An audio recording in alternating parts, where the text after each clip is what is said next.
Praise lord. దేవునికి మహిమ కలుగును గాక. మరి ప్రత్యేకంగా అనుదిన కార్యక్రమాన్ని వీక్షిస్తున్న మీ అందరికీ ప్రభు పేరట వందనాలు తెలియజేస్తున్నాను. మరి ఈ పూట దేవుని వాక్యము మనం ధ్యానించుకొని ముందుకు సాగుదాం. యెషయా గ్రంథము 57వ వచనం, 57వ అధ్యాయము 18వ వచనాన్ని మనం బైబిల్ చదువుకుందాం. నేను వారి ప్రవక్తను చూచితిని, వారిని స్వస్థపరచుదును, వారిని నడిపింతును, వారిలో దుఃఖించు వారిని ఓదార్చుదును. ప్రభు ఈరోజు మనతో మాట్లాడుతున్న ఈ మాటలో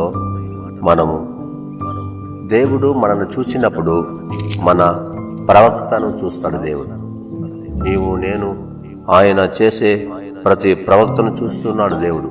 కనుక దేవుని మనల్ని స్వస్థపరచాలంటే వాక్యంలో చెప్పబడిన రీతిగా నేను వారిని స్వస్థపరుస్తాను. ఎవరు ప్రవక్తనైతే దేవునికి నచ్చినట్లుగా, దేవుడి మెచ్చినట్లుగా, దేవునికి లోబడి జీవిస్తారో, భయభక్తి కలిగి జీవిస్తారో వారి ప్రవక్తను దేవుడు చూస్తాడు. దేవుని వాక్యంలో చెప్పబడింది, నేను వారిని స్వస్థపరచుదును, వారిని నడిపించును. ఈ రోజుల్లో మనం వెళ్తున్న మార్గంలో దేవుడు నడిపిస్తున్నాడు. ఆయన తోడు లేకపోతే మనము అడుగు వేయలేము. కాబట్టి మనం ఏ ప్రాంతానికి వెళ్ళినా క్షేమంగా మళ్ళీ తిరిగి వస్తున్నామంటే ఆయన కృప, ఆయన కాపుదల, ఆయన మనం నడిపిస్తున్నాడు కనుకనే మనం నడుస్తున్నాం. ఈరోజు మనతో పాటు అనేక మంది నడుస్తున్నారు, మళ్ళా తిరిగి రావటం లేదు చాలా మంది. కనుక ఈరోజు నీవు నేను సజీవ లెక్కలో ఉన్నాము కనుక, నడుస్తున్నాం కనుక ఆయన నడిపించకపోతే ఎవరు కూడా నడవలేరు, జీవించలేరు. అడుగు వేసి అడుగు క్షేమకరంగా మనం వేయలేము. కనుక ఇక్కడ చూస్తే దేవుని వాక్యములో వారిలో దుఃఖించు వారిని నేను ఓదార్చును. ఇశ్రాయేలు ప్రజలు అనేక మంది దేవునికి ఇష్టంగా బ్రతికిన వారు ఉన్నారు, దేవునికి నచ్చిన కార్యాలు చేసిన వారు ఉన్నారు. కానీ దేవునికి ఎవరైతే లోబడ్డారో, దేవునికి ఎవరైతే దేవుని కార్యాలు చేశారో, దేవుడు వారి ప్రవక్తను చూసినప్పుడు దేవుడు వారిని మెచ్చుకున్నాడు. కాబట్టి దేవాతి దేవుడు ఈరోజు నీ ప్రవక్తన ఎలా ఉంది? ఇక్కడ మన వాక్యం చూస్తే మన ప్రవక్తలను చూసే దేవుడు ఆయన. మనలో ఉన్న ధనము, తెలివి, జ్ఞానమును చూస్తారు కానీ లోకంలో ఉన్నవారు. కానీ దేవుడు మనల్ని చూసినప్పుడు మనల్ని ప్రవక్తను ఈరోజు నీ ప్రవక్తన ఎలా ఉంది? దేవునికి నచ్చేటట్టుగా ఉందా? దేవునికి ఇష్టపూర్వకం చేస్తున్నావా? దేవుని భయభక్తిగా నువ్వు జీవిస్తున్నావా? నీ ప్రవక్తను చూసి నేను స్వస్థపరుస్తాడు, నిన్ను నడిపిస్తాడు, నిన్ను స్వస్థపరుస్తాడు. ఈ మాటలు వింటాను. నీవు నీ జీవితంలో స్వస్థపరచబడాలంటే ఈరోజు చాలా మంది దైవచనుల్ని చాలా మంది ప్రశ్నిస్తుంటారు, చాలా వరకు దేవుని కూడా దూషిస్తుంటారు. మీ దేవుడు నిజమైన దేవుడు అయితే స్వస్థపరిచి హాస్పిటల్ అనేక మంది రోగంతో పడి ఉన్నారు కదా అని ప్రశ్నిస్తుంటారు. కానీ నా దేవుని ప్రజలారా, ఈరోజు దేవుని వాక్యం చెప్తుంటే ప్రవక్తను చూసి అయినా స్వస్థపరుస్తాడు.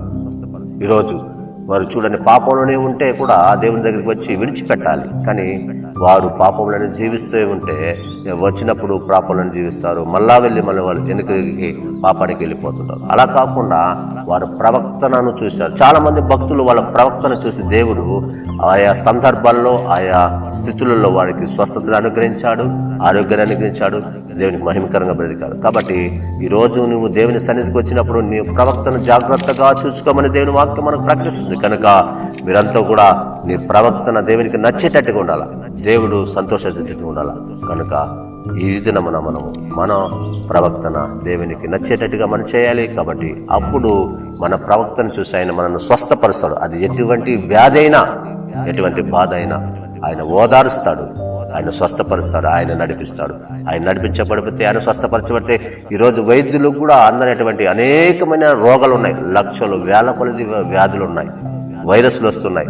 ఆ వైరస్లంతా కూడా నేను తప్పించబడుతుంటాయి. ఆయన ఇస్తున్నటువంటి స్వస్థత, ఆయన ఇస్తున్నటువంటి ఆయన నడిపింపును బట్టి మనం ఈరోజు సజీవంగా అడుగులు వేస్తున్నాం, సజీవంగా ఉన్నాం, స్వస్థపరచబడుతున్నాం. కనుక ఈరోజు ఈ మాటలు నీ ప్రవక్తన చాలా విలువైనది కనుక నీ ప్రవక్తను చూసి భయభక్తి కలిగి దేవుని యందు విశ్వాసంతో ముందుకు అడుగులు వేద్దాం. దేవుడు నిన్ను స్వస్థపరచాలని ఆశిస్తున్నాడు, ఓదార్చాలని ఆశపడుతున్నాడు, నడిపించాలని ఆశపడుతున్నాడు. ఈ మాటలు వింటున్నా మీరు కూడా మీ ప్రవక్తను జాగ్రత్తగా చూసుకుని దేవుని యందు భయభక్తి కలిగి నడవాలని మనస్ఫూర్తిగా ఈ వాక్యాన్ని మీరు వీక్షించి అనేకులకు షేర్ చేయండి. అనేకులను ఇది ఆచరించబడతాయి దేవుని మాటలు కనుక మీరు కూడా ఆత్మీయంగా ఎదగాలని మనస్ఫూర్తిగా కోరుకుంటూ ప్రార్థన చేసుకుందాం. మహోన్నతుడా, మహాగణుడా, మీకు స్తోత్రాలు నాయన. ఇదిగో ఒక వ్యక్తిని మీరు చూసినప్పుడు నాయన మీరు మనిషిలో ఉన్నటువంటి నాయన వారికి ఉన్న ధనమును పదవినో వారికి ఉన్నటువంటి సమస్తాన్ని ఏది చూడవు కానీ నాయన వారు నీతిగా యథార్థంగా జీవిస్తున్నారా అని చూస్తారు. ప్రవర్తన మంచిదిగా ఉండాలి నాయన. వారిని మీరు స్వస్థపరుస్తారు, నడిపిస్తారు, దీవిస్తారు. నీ వాగ్దానం చేసినట్లుగా ఈ దినమున ఈ వాక్యాన్ని వింటున్న ప్రతి బిడ్డను నాయన మీరు మంచి ప్రవర్తన కలిగిన బిడ్డలు, మీరు చూసినప్పుడు వారు మంచి మార్గం నడిచే బిడ్డలుగా, మీరు నడిపించే విధానంలో నీ మాటకు లోబడే బిడ్డలుగా మీరు మలచండి, మార్చండి.